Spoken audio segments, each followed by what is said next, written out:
saudara, senang sekali saya Farida Amalia bisa kembali hadir ke hadapan Anda dalam program Sapa Jateng dengan tema kita kali ini yaitu persiapan logistik pemilu 2024. Dan untuk membahas tema kita kali ini, tentunya yang akan menjawab semua pertanyaan ini adalah orang nomor 1 di KPU Jawa Tengah. Beliau adalah Bapak Handi Triujiyono. Apa kabar nih Pak? Baik. Alhamdulillah, sehat, fresh nih ya Pak ya, di tengah kesibukan yang lumayan nih deadline-nya. Kesehatan. Kesehatan, oke. Terima kasih Mbak Lia. Oke, kita mau tanya nih terkait dengan kesiapan logistik pemilu 2024 di KPU Jawa Tengah ini. Tapi kan mungkin pemirsa juga ada yang semuanya banyak yang tahu, tapi ada juga yang tidak tahu. Logistik pemilu 2024 itu yang apa sih? Seperti apa nih Pak?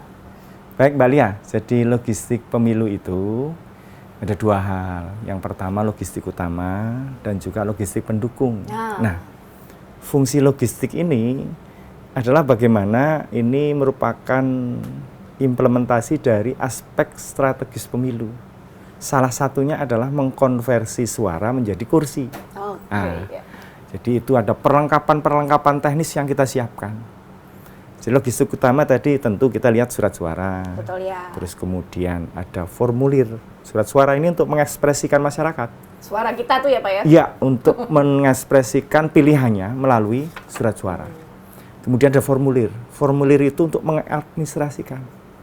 Nah, kira-kira begitu. Jadi ada formulir. Nah, sedangkan yang lain-lain itu ada daftar calon tetap. Bagaimana kita mengenali calon melalui selembar kertas atau beberapa lembar kertas untuk tahu calon dari partai apa, atau calon perseorangan, atau calon presiden yang diusulkan oleh partai apa. Nah, ada banyak item untuk mendukung itu. Jadi tadi kalau ada untuk menerjemahkan suara, mengadministrasikan, untuk melindungi itu supaya sesuai dengan ketentuan bahwa aman, dan lain sebagainya. Termasuk tempat pemungutan suara itu juga ada logistiknya. Pantalan, alat coblos, banyak sekali itemnya. Kira-kira begitu. Jadi logistik itu ada logistik utama dan juga logistik pendukung. Utama yang sebutkan tadi, 2. Nah, sementara kita itu ada logistik utama itu yang tergantung dari penetapan daftar calon. Hari ini kita sudah menetapkan daftar calon di tanggal 3 November. Untuk DPR RI, DPRD Provinsi, DPD, dan DPD Kabupaten Kota. Sementara untuk Pilpres masih menunggu nanti tanggal 13 ada beberapa proses yang kemudian nanti ujungnya adalah penetapan pasangan calon Pilpres. Sehingga untuk logistik yang di dalamnya memuat calon itu memang itu baru dimulai pengadaannya. Sebetulnya kita melakukan proses di pertengahan bulan November ini untuk diadakan, sehingga nanti sesuai dengan timeline kita bisa memastikan bahwa logistik itu akan sampai ke TPS H-1. Sehingga ada beberapa strategi yang dilakukan oleh KPU dari mulai proses pengadaan, kemudian dari pabrik itu pengiriman ke kabupaten kota. Lokusnya itu di kabupaten kota. Lokus untuk pengelolaan logistiknya di gudangnya, kemudian ada yang namanya bagaimana kita melakukan sortir, terus nanti ada surat-surat dilipat, terus kemudian nanti packing, memastikan semuanya berjalan dengan baik dan sesuai dengan standar keamanan yang sudah ditetapkan oleh ketentuan di keputusan KPU. Kira-kira begitu Mbak Lia. Oke, itu belum termasuk nanti distribusinya juga. Betul. Ini ya Pak ya. Ya. Untuk yang pendukung ini berarti untuk yang kemarin kan ada nih beberapa KPU yang menerima tinta. Ya. Kalau yang di Temanggung kemarin kan sempat ada informasi ada tinta yang rusak, itu yang seperti apa Pak? Jadi begini, kalau kita memitigasi day to day Mbak, jadi setiap kali kita closing hari di jam 4 sore, kita memastikan dari penyedia itu sudah produksi berapa. Dari penyedia sudah mengirim dan diterima oleh kabupaten kota berapa. Dan yang diterima itu kondisinya seperti apa. Nah itu kita laporkan day to day. Alhamdulillah dengan sistem digitalisasi dan sistem pelaporan melalui online yang disebut dengan sistem informasi logistik, kita bisa memitigasi itu. Sehingga kalau ada yang tidak ideal, artinya tadi kalau ada bilik yang rusak, ada kotak yang rusak, ada tinta yang tumpah, nah itu kemudian menjadi bagian yang dilaporkan ke penyedia untuk dapat ditindaklanjuti. Sehingga nanti mekanismenya memastikan pada saat itu kita melakukan packing itu tidak ada yang kurang. Nah ini salah satu keunggulannya kita bertransformasi digital untuk memastikan pengendaliannya itu lebih efektif. Berarti lebih terpantau langsung gitu. Terpantau ya? langsung. Dari aplikasi apa tadi Pak? Silog, ya? Sistem Informasi Logistik. Berarti Jadi semua kabupaten, kota kalau misalkan sudah menerima logistik, kemudian siap. ada yang kurang, ada ini langsung. Betul. Jadi kita itu kan kalau market share itu kan ada diproses begitu, dalam proses, terus kemudian dikirim sampai mana itu terdeteksi. Kira-kira begitu. Ada estimasi waktu kira-kira keluar dari pabrik kapan, diterima oleh kabupaten kota kapan. Kalau tidak ideal, ya, kita konfirmasi terus sampai ada estimasi kira-kira kalau pengiriman 12 jam misalnya begitu. Kalau lebih dari itu, tentu ada mitigasinya. Jauh lebih baik daripada periode sebelumnya untuk pengelolaan logistik, kira-kira begitu. Berarti ini logistik yang udah terkirim di beberapa KPMI selain tinta, kemudian ini billing, apa lagi nih Pak?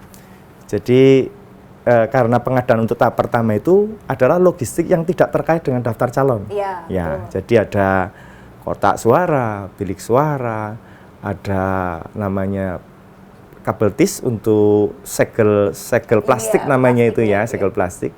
Terus kemudian tinta, terus kemudian ada yang diadakan oleh kabupaten kota yaitu perlengkapan pemungutan yaitu alat coblos, kemudian bantalan, terus kemudian juga khusus untuk segel karena kita di tahap pertama itu gagal lelang, itu kemudian diadakan baru proses dan kita menargetkan untuk itu tanggal 25 November sudah selesai. 25 November, pas penetapan juga itu ya? Ya, 25 November. karena itu penting untuk memastikan bahwa itu kan fungsinya untuk mengikat apa namanya kabel tisnya itu untuk kotak suara. Jadi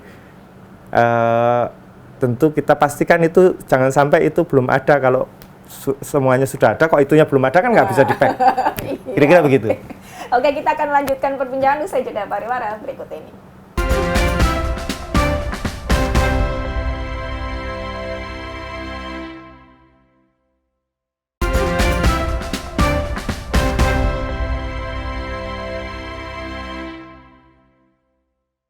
Ya, terima kasih saudara, Anda masih bersama kami dalam program Sapa Jateng dengan tema kita kali ini yaitu persiapan logistik pemilu 2024. Pak Hendy, tadi kita sudah ngobrol di segmen 1 terkait dengan ada yang logistik utama dan logistik pendukung. Logistik utama memang belum ya, karena kan nanti terkait dengan foto-foto ini. Foto termasuk daftar nama ini nama-nama caleg gitu kan.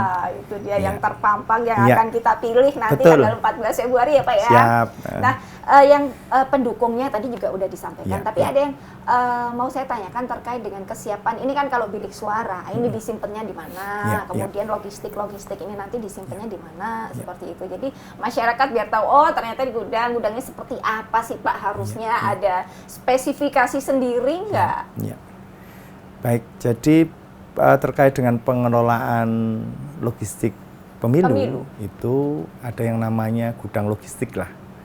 Jadi gudang logistik lokusnya di masing-masing kabupaten kota yang untuk menampung pengelolaan logistik untuk di TPS, seluruh TPS di wilayahnya. Kita punya 117 ribu TPS di Jawa Tengah, yang itu kemudian kita juga harus memperhitungkan dengan baik bagaimana pola mekanismenya supaya juga efektif dan efisien. Nah, termasuk keamanan tidak hanya dari segi keamanan terkait dengan huru-hara atau apapun, tetapi juga kita tahu faktor El Nino misalnya begitu juga berpengaruh. Betul.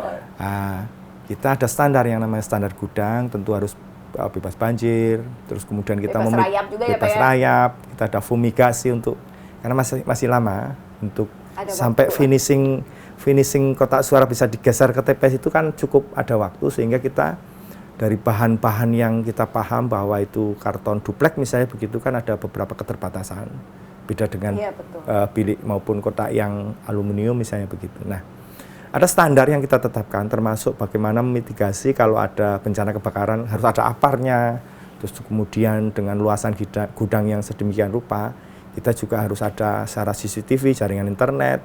Dan kita juga membagi link terkait CCTV itu kepada masing-masing Polres supaya dia terpantau dengan efektif, karena tentu personil kepolisian juga tidak sebanyak sejumlah yang kita butuhkan, karena kita juga hanya menyediakan masing-masing kabupaten kota itu hanya 6 orang yang untuk menjaga gudang. Sedangkan bisa jadi gudangnya lebih dari satu. Betul. Nah, kira-kira begitu. Berarti setiap gudang itu memang syaratnya harus bebas dari banjir. Bebas dari rayap lah ya yang tadi kita kasih palet. Kemudian juga ada kira-kira untuk luasannya juga harus. Luasannya, jadi kalau kita itu standar dalam keadaan kosong itu untuk 1 meter persegi itu kira-kira 20 kotak misalnya 20. Begitu. Nah, sehingga dikalikan. Nah, kita kalau punya 117.000 sekian, otomatis kita juga harus menghitung. Iya. Termasuk pola penggeserannya. Ini yang selesai digeser kemana?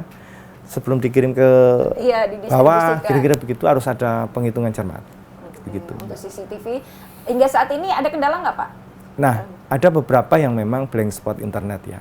Ada beberapa wilayah yang kita KPU Kabupaten Kota menyampaikan ke KPU juga. Iya, jadi dan itu alhamdulillah kami juga ada beberapa wilayah yang justru CCTV-nya itu difasilitasi oleh Polres. Ada beberapa, alhamdulillah. Jadi salah satunya itu bentuk komunikasi dengan stakeholder, kemudian penyelesaian diselesaikan dengan cara bersama-sama. Kira-kira begitu. Oke, berarti kendala lain selain CCTV belum ya? Belum. Ada ya? Jadi mungkin mitigasi. Ini kan kita belum terbukti hujan deras gitu misalnya. Semoga tidak terkendali lah. Tetapi kita antisipasi bahwa seluruh logistik itu nanti akan ada dilindungi oleh terpal misalnya begitu. Kalau udah disetting, logistik yang ada di dalam kotak kita masukkan plastik, kotaknya sendiri nanti kita bungkus plastik dan seterusnya nanti. Jadi tahapan-tahapannya sudah ya.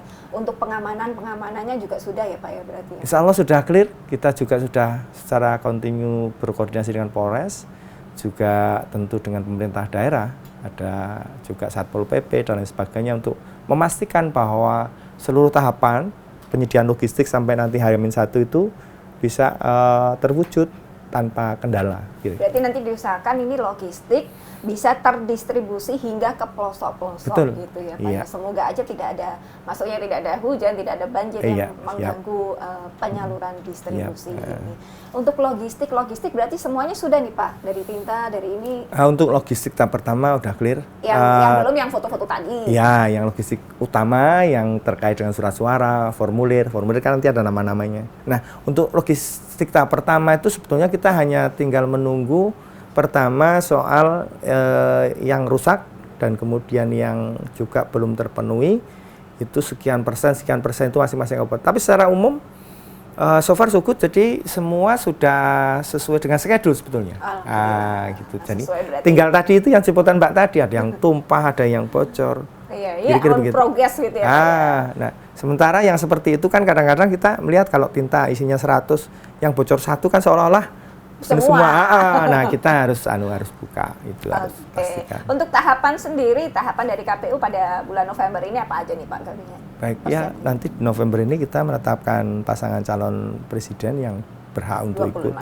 Terus kemudian nanti juga pengundian nomor urut karena masih menggunakan nomor urut. Nah, sedangkan yang paling kita tunggu adalah terkait dengan bagaimana kontestan-kontestan ini bisa menawarkan visi misi program dalam rangka kampanye dimulai dari 28 November. Nah, gongnya di situ. Nah, kira-kira begitu untuk 25. Ya, karena hari ini belum boleh kampanye, kira-kira sosialisasi boleh kan kira-kira begitu. Ya, kadang-kadang orang tuh beda-beda tipis loh Pak antara sosialisasi dan kampanye. Kadang kampanye masuk dalam sosialisasi. Tapi kan belum ada ketok palu mulai kampanye. Ya, prinsipnya bedanya hanya satu. Kalau kampanye itu ngajak milih.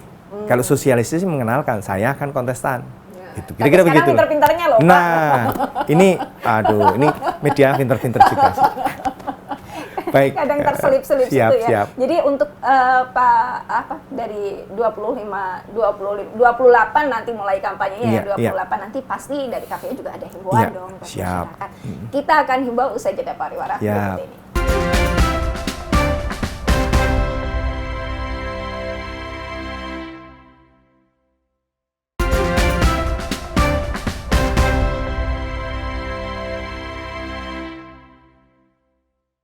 Ya, saudara, terima kasih Anda masih bersama kami dalam program Sapa Jateng dengan tema kita kali ini yaitu logistik, persiapan logistik pemilu 2024. Pak Hendy, tadi kita sudah ngobrol segmen 1, segmen 2 terkait dengan logistik dan termasuk juga spesifikasi gudang ini ya, karena memang semoga aja aman lah, tidak ada banjir, tidak ada rayap dan lain sebagainya.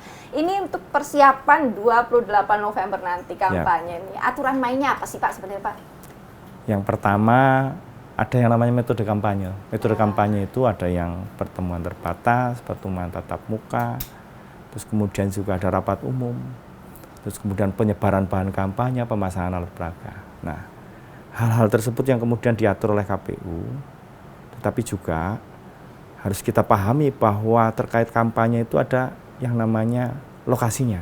Betul. Nah, lokasi itu kami meminta kepada KPU Kabupaten Kota untuk menetapkan tempat lokasi kampanye maupun pemasangan alat peraganya. Nah, sekarang going proses untuk dapat dipatuhi oleh seluruh peserta pemilu. Nah, karena kampanye itu adalah penyampaian visi misi dan program untuk bagaimana pemilih kemudian menentukan pilihan pada calon peserta, tentu cara-cara tersebut harus diatur sedemikian rupa. Nah, kita memang ada beberapa hal yang perlu diperhatikan terkait dengan penggunaan media sosial. Nah, KPU sebetulnya sudah mentransformasikan penggunaan media sosial itu jauh lebih diperluas ya. Boleh 20 akun untuk setiap jenis media sosial misalnya begitu. Salah satunya. Tapi jadi memang satu platform nih bisa 20 akun 20 nih. untuk masing-masing peserta pemilu. Nah, tapi ingat, mungkin masyarakat banyak yang belum tahu bahwa peserta pemilu itu ada 3. Ada partai politik, ada pasangan calon pilpres, dan kemudian ada calon DPD. Iya, nah, sehingga memang jangan sampai keliru kemudian para caleg ini dianggap sebagai peserta. Caleg ini adalah orang yang diusulkan oleh partai politik. Sehingga memang terkait dengan mekanisme kampanye harus tunduk kepada ketentuan. Kampanye ada kampanye peserta pemilu partai politik. Partai politiknya. Betul. Nah, dia menawarkan juga terkait dengan jadi para calon untuk terpilih itu juga harus menyampaikannya program visi misi partai politik. Jadi partai A. Iya, jadi menyampaikan itu. Beda kalau DPD. DPD kan punya program visi misi sendiri. Dia sebagai individual mencalonkan dan dicalonkan ditetapkan sebagai calon. Nah, kalau caleg ini kan partai politik sehingga jangan sampai kampanyenya di luar kendali peserta pemilu dari partai politik. Kira-kira begitulah.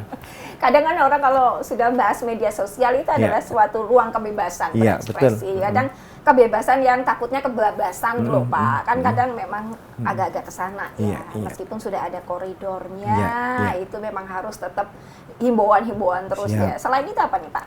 Berarti tadi untuk yang caleg tadi ya, caleg harus tetap masuknya ke partai platform, politik. Kemudian DPD, kemudian yang pilpres nanti pasangan calon pilpres begitu. Nah, kami perlu sampaikan bahwa terkait dengan penggunaan media sosial, kami sangat mengapresiasi Bawaslu.